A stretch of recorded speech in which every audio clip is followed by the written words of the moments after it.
Telangana assembly ఎన్నికల్లో ఓటమి తర్వాత బీఆర్ఎస్ ను కష్టాలు ఒక్కొక్కటిగా వెంటాడుతున్నాయి. ఆ పరాభవం నుండి కోలుకోకముందే బీఆర్ఎస్ కు దెబ్బ మీద దెబ్బ తగులుతోంది. లోక్సభ ఎన్నికల్లో పోటీ చేసేందుకు బీఆర్ఎస్ కు సరైన అభ్యర్థులే కరువయ్యారట. ఇక ఎంపీ స్థానాలకు పోటీ అంటేనే గులాబీ దళం సీనియర్లు భయపడుతున్నట్లుగా తెలుస్తోంది.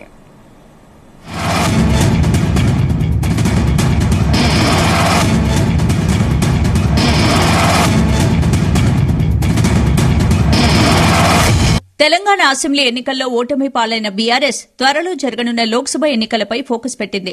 గత ఎన్నికల్లో 9 ఎంపీ స్థానాలు గెలుచుకున్న గులాబీ పార్టీ ఈసారి 16 స్థానాలను టార్గెట్ గా పెట్టుకుంది. BRS party working president KTR, మాజీ మంత్రి హరీష్ రావు బీఆర్ఎస్ గెలుపు బాధ్యతలను భుజాలకెత్తుకున్నారు. అయితే లోక్సభ నియోజకవర్గాల సమీక్ష, సన్నాహక సమావేశాల్లో ఆసక్తికర పరిణామాలు చోటు చేసుకుంటున్నాయి.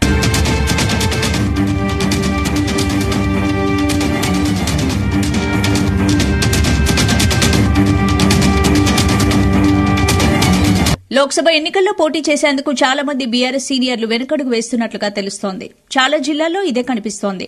తెలంగాణ అసెంబ్లీ ఎన్నికల ఫలితాలు లోక్సభ ఎలక్షన్స్ లోనూ పునరావృతం అవుతాయని చాలా మంది సీనియర్ నేతలు భయపడుతున్నట్లు సమాచారం. ఎంపీ ఎన్నికల్లో పోటీ చేస్తే అనవసరంగా ఓటమి పాలవుతామని కలవరపడుతున్నారట. ఇదే విషయాన్ని కేటీఆర్, హరీష్ రావుల ముందు వాపోతున్నట్లు తెలుస్తోంది.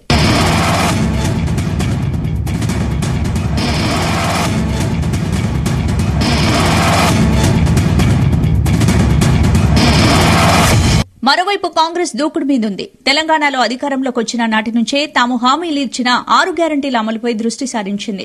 ఇందులో భాగంగా ఇప్పటికే 2 హామీలను నెరవేర్చింది. మహిళలకు బస్సులో ఉచిత ప్రయాణాన్ని కల్పిస్తోంది. అంతేకాకుండా ఆరోగ్యశ్రీ పరిధిని 10 లక్షల రూపాయలకు విస్తరించింది. ఇక మిగతా హామీలను కూడా నెరవేర్చడానికి ప్రయత్నాలు సాగిస్తోంది. తెలంగాణలో కాంగ్రెస్ పైన ప్రజల్లో ప్రస్తుతానికి ఎటువంటి వ్యతిరేకత లేదు. దీంతో లోక్సభ ఎన్నికల్లోనూ కాంగ్రెస్ కు ఫలితాలు అనుకూలంగానే వస్తాయని బీఆర్ఎస్ పార్టీ నేతలు భావిస్తున్నారు.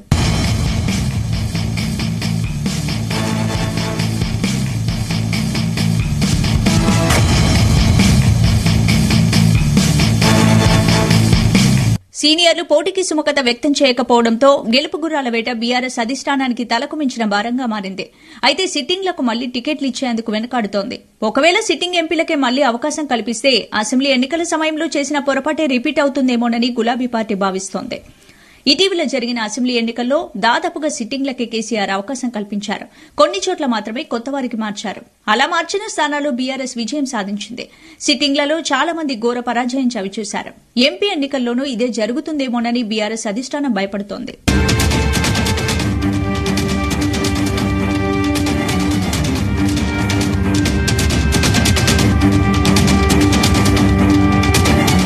మరోవైపు బీఆర్ఎస్ పార్టీ అధినేత కేసీఆర్ ఇప్పటివరకు ప్రజాక్షేత్రంలోకి రాలేదు.